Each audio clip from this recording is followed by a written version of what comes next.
Welcome to another edition of Lifestyles of the Large and Extinct. Today we're going to take a look at terrible lizards, more commonly known as dinosaurs. Join me, Robin Leach, next on Bill Nye the Science Guy. Bill Nye the Science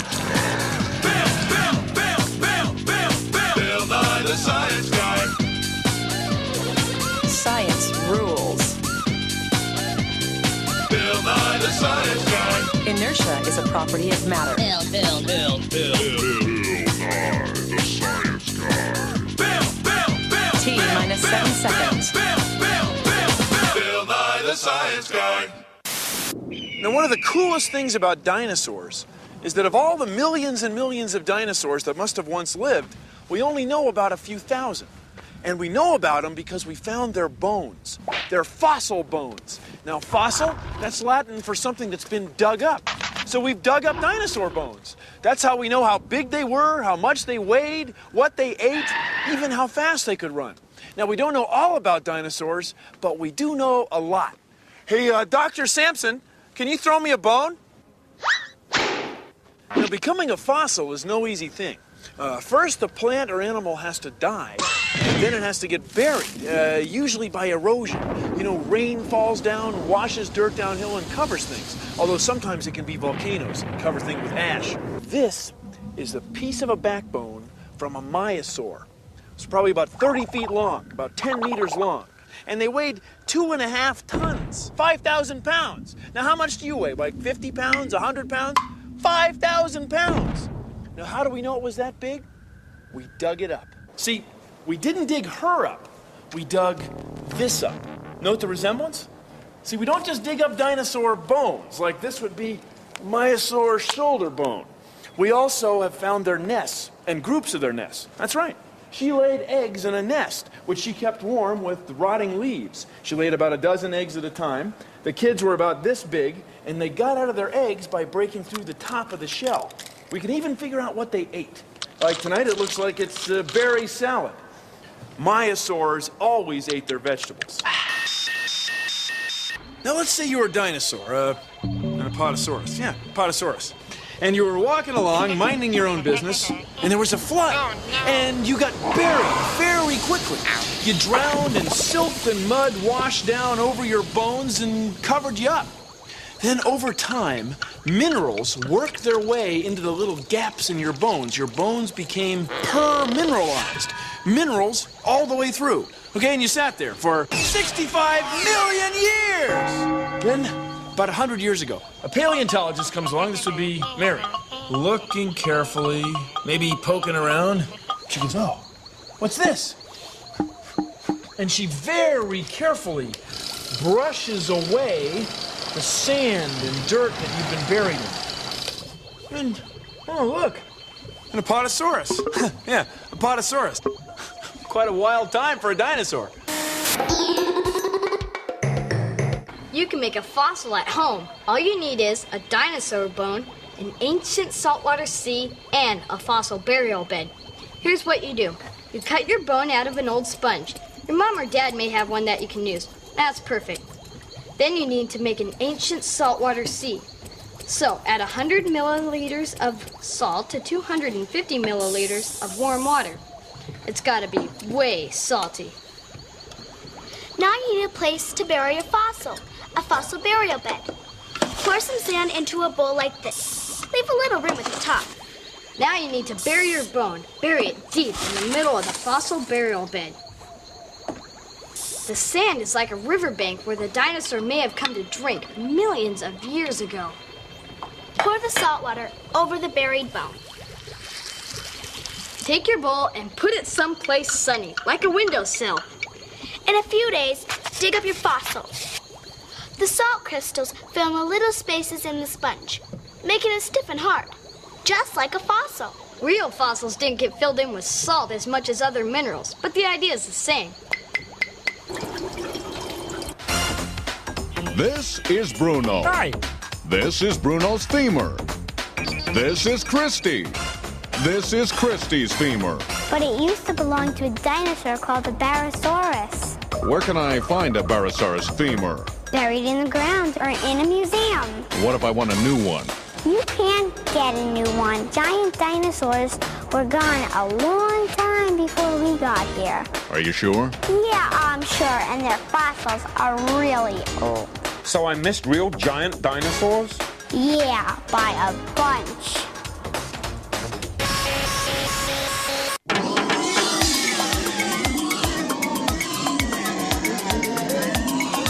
Wait a minute. How do we know that dinosaurs really did exist, huh? The first clue that dinosaurs once lived is right here. This is solid rock. If you look carefully, right here are solid bones. These are dinosaur bones from a very large dinosaur. Probably a sauropod. Could have been Apatosaurus, Barosaurus, Camarasaurus, Diplodocus, something very large. And it's buried in this rock.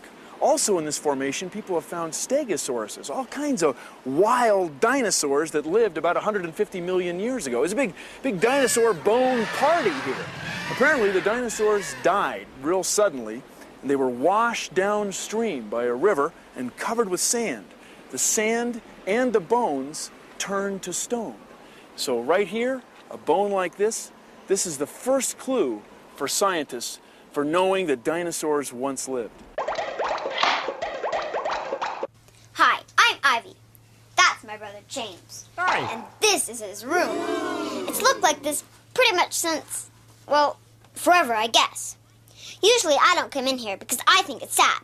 But today, for the first time ever, all this junk is gonna come in handy. You see, looking for something in a mess like this is a lot like digging for fossils. The deeper you dig, the older stuff you'll find.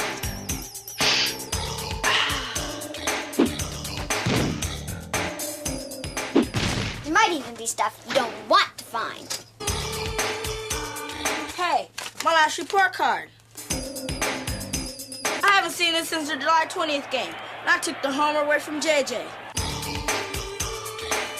Just like a fossil, the longer something's been left on the floor, the more there is on top of it. Scientists can learn a lot about dinosaurs from looking at how the fossils have been buried, how deep they are, and what's around them.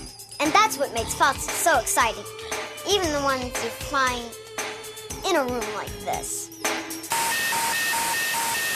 Consider the following. Dinosaurs lived about 160 million years, and they all died out about 65 million years ago, all at once. Now, why is that? Many scientists now believe it might have been a meteorite or groups of meteorites, big rocks from space. Let's say this box of flour is like the surface of the Earth, and this ball of pepper is like a meteorite that would have come hurtling toward our planet at over 100,000 kilometers a second. So imagine, 65 million years ago, and using the slingshot of science, we'll create a meteorite impact on the Earth's surface. See? It forms a crater, and dust is ejected into the atmosphere. Now, if enough dust were thrown into the atmosphere and it could stay there long enough, it would block the light from the sun and kill the plants that the dinosaurs depended on to live. Now, there's another reason we think the dinosaurs were killed by meteorites. All over the Earth, at about the same level we find fossilized dinosaur bones, we find this weird metal called iridium. But we don't find it very much on the Earth. But we find it all the time in meteorites. So maybe this layer of iridium all over the Earth was deposited by the same meteor or meteorites that killed the dinosaurs. Now, you know, the Earth is hit by meteorites all the time. What? It could happen again. Thank you for considering the following. What's wrong with this picture? Dinosaurs and humans never lived at the same time. Yeah, all right.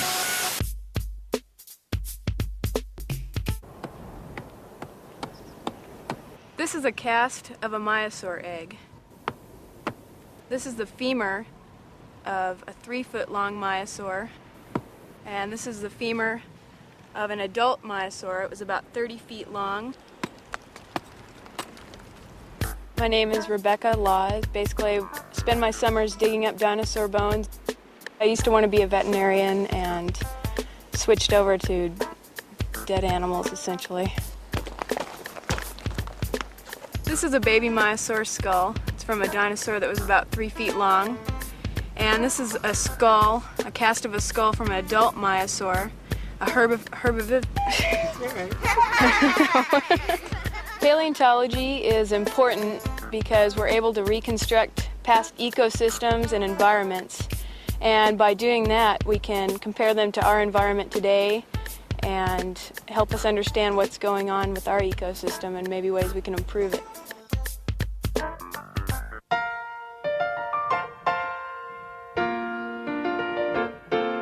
Advancing biologically takes more than just a thought. Some species have changed over time, and others they have not. Evolving seems like such a pain. Sometimes you want to go where everything has stayed the same, and non-seed plants have all remained. You want a place where major traits have largely gone unchanged. You want a place where everything has stayed the same. Say, did you ever wonder what the world would be like if the dinosaurs were still alive? Sure you do. We all do. I know I do. In fact, that's all I think about. What kind of dinosaur would I be? I think I would be a brachiosaurus. Like just the other day, I was buying a new car, and I thought, what would it be like if this car salesman were a Tyrannosaurus Rex? Would he still give me the same deal? I doubt it. Hey, there's a thought. You could hire a dinosaur to put a swimming pool in your backyard. All he'd have to do is show up for 5 minutes, whop, instant swimming pool. Just get a tile guy in there, bam. It'd be a great world. I doubt it. You know, speaking of dinosaurs, did you realize that chickens were a lot like little dinosaurs with feathers? I didn't, until I read a book called The Dinosaur Chicken Conspiracy. But apparently the poultry farmers don't want us to know anything about it, so they've hushed it up. Put the kibosh on it. Ferns will return after these messages. No, wait, no, I'm not finished yet. Yeah, all right, go ahead. No, I was going to talk about the dinosaurs and the potential growth of the garment industry if they were still alive. Sure. I mean, anybody could figure that out. How much tweed do you have to... Ferns will return after these messages. Here's a way to see how footprints can tell you things about who and what made them. We're going to be doing this with butcher paper and paint. 'Cause it's messy. Yeah.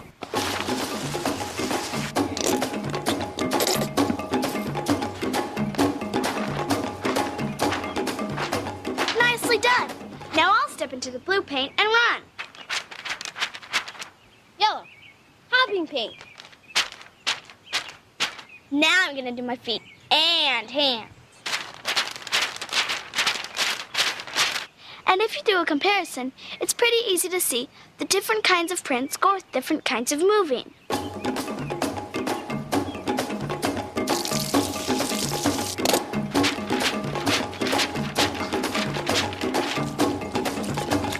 And that goes for dinosaur prints, too. You know, I think this would look really cool hanging on the wall. That's funny. I was thinking the same thing.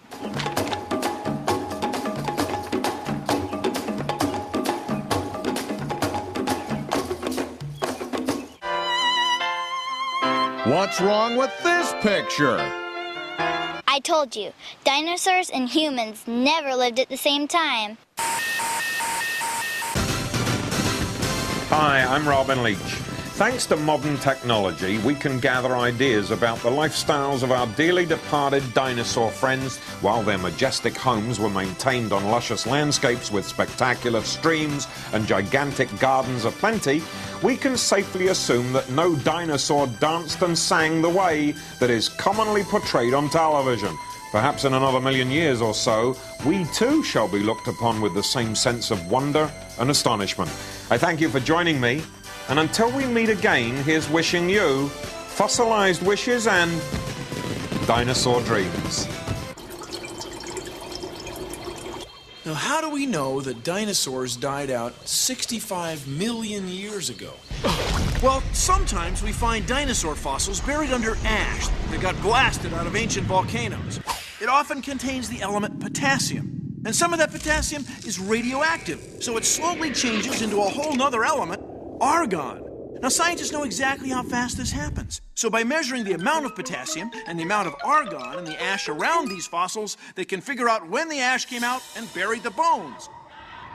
We've never found ancient dinosaur fossils less than 65 million years old, so they must have died out 65 million years ago! My name's David Smith. I'm a Park Service ranger, and you're at a National Park Service site named Dinosaur National Monument. I imagine most of you came here to check out dinosaurs. We know absolutely nothing about dinosaurs and their lifestyles. The only way we could actually find out about these things would be if we could go back in time. And I think we can do that today. Can you help me? And you two up on the rocks, can you help me? Has anyone here ever been a dinosaur? I need you to become dinosaurs. I need you to use your imaginations to show me what you think dinosaurs would do. Understand? Okay. And I want you to remember that some dinosaurs walk on 4 legs, some dinosaurs walk on 2 legs, some dinosaurs wrestle all the time, some dinosaurs eat all the time, some dinosaurs probably even howled at the moon. Okay, dinosaurs, do your stuff. Move about. Move about. Come on, move. Okay. What can we see by studying these dinosaurs? I'm noticing some aggression right away between the males. Lots of aggression between the males. The females seem to be fleeing the area. Now, notice the colors on this dinosaur right here. This camouflage color. Notice that this animal's duckbill is detachable. It comes on and off. Well, why did all these animals die here all at the same time? Could it possibly have been because of a large seasonal flood that came through and washed the dinosaurs away, killing them, killing all the dinosaurs? So, where are you taking me? Oh, we're just gonna go for a walk, check some things out. So, can anybody become a paleontologist? Anybody can become a paleontologist. All you've got to do is have an interest in studying old life forms. Think about it, Diplodocus, bigger than 100 feet long. It's hard to imagine an animal that long today. We also found animals here that you could hold in my hand. Dinosaurs this big, baby dinosaurs. Stegosaurus was there, Allosaurus was showing up, Ceratosaurus. These are all animals that lived at the same time.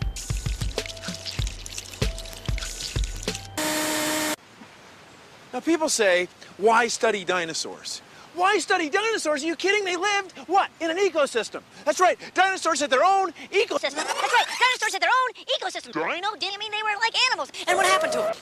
Nobody knows. They're all gone. Their ecosystem has changed completely.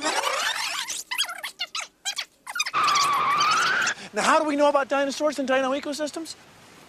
We dug it up. What's wrong with this picture? Remember, dinosaurs and humans never lived at the same time. Got it? Yeah, all right. Good evening, sports fans. Timmy Ticker here with Lance Yardstick for what has to be the biggest game of all time, the terrestrial surface dwellers versus the March of Time. And this is the one we've all been waiting for. That's right, Timmy. What we're about to witness is the culmination of 4.6 billion years of preparation. And there's the start of the game, and the March of Time is kicking off, and Og Simpson catches the ball on the 0-yard line. You know, Timmy, if the history of the Earth were laid out on a football field like a timeline, the 0-yard line would be when Earth began about 4.6 billion years ago. That's right, Lance, a very long time ago indeed. And Simpson is breaking the ball down to the 20-yard line now. The 20-yard line, that would be when primitive life forms began appearing on Earth about 3.5 billion years ago.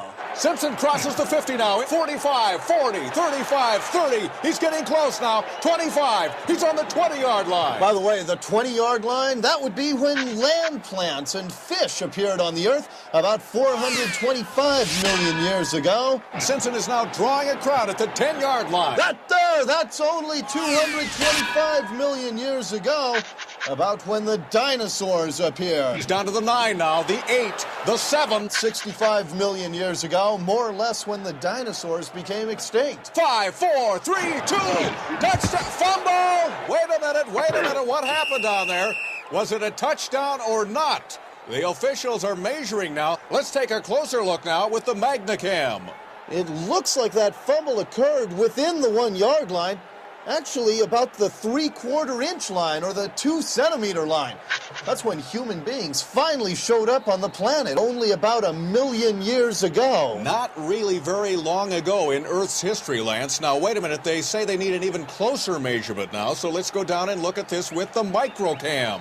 That looks to be about 1/1000th of an inch, or 13 micrometers, or 1 tissue paper's width from the goal line. And on the other side of that piece of tissue paper, an almost unmeasurable distance, 2/3 of 1 micrometer. That's where Bill Nye was born. Who's Bill Nye?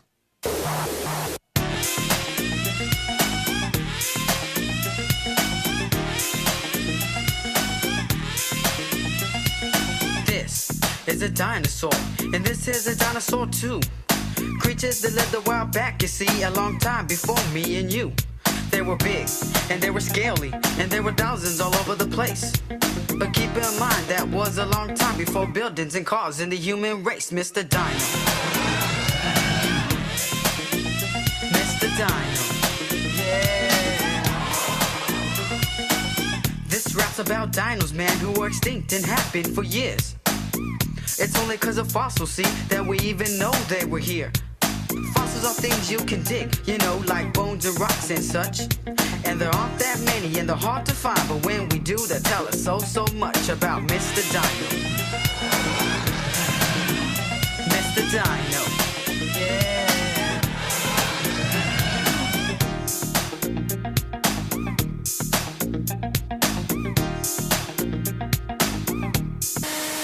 Well, that's our show. You'll excuse me. Got some serious bones to pick. Produced in association with the National Science Foundation. Well, that's our show. Remember, hey, dinosaurs. Well, that's our show. Remember, hey. Okay, here we go. Oh, sorry. Sorry. Ready? Okay, here we go. Hey, we know dinosaurs once lived because we found their fossilized bones. We humans came along. Okay, ready? Let's do it. Let's go. Well, that's our show. Oh, sorry. Well, that's our show. Remember, hey, dinosaurs once lived. Sorry. A, we know that dinosaurs once lived because we found their fossilized bones. We dug them up. And B, humans came along long after dinosaurs died out. They lived a long time ago, long before us. Well, if you excuse me, I've got some serious bones to pick. See you around the dig.